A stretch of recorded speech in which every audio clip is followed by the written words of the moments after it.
Leicester, in the English Midlands, the first major test of the government's ability to deal with post-lockdown outbreaks of coronavirus.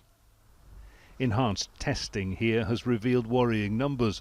Almost 900 new cases in just 2 weeks, with clusters detected at recently reopened schools, a supermarket and a sandwich factory.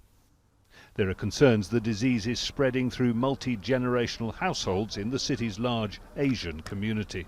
I've been hearing of entire families being affected by COVID-19, and clearly this requires us to take extra caution, go back to where we were with regards to proper lockdown, see how we can prevent the spread of this virus, and I hope that the government will take note of such a kind of scenario and give us clear-cut guidelines.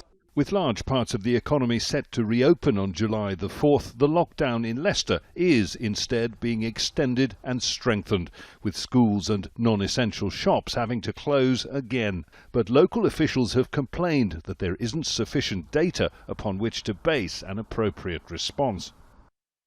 The government themselves in this report acknowledge readily when you do more testing, you get more positives. The levels of testing are a few hundred per day, and in a city that has a population in the whole urban area of the best part of 600,000, only a very small proportion of the people in the city are actually being tested.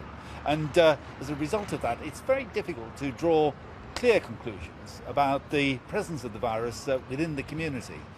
That may point to an essential flaw in Prime Minister Boris Johnson's plan to reopen the economy safely.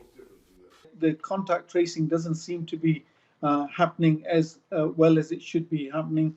And again, there are various reasons for that, but we do need to have a super tight test, trace and isolation policy. Only then can we contain such local outbreaks. The government's Test, Trace and Isolate programme is supposed to be the ultimate safeguard against localised outbreaks like this one in Leicester spreading out of control. But while testing numbers have greatly improved, there are still big gaps in contact tracing, and an app designed specifically to help has now been delayed until the autumn. That's why accurate data is lacking about exactly where the Leicester outbreak may have originated or where it's heading next.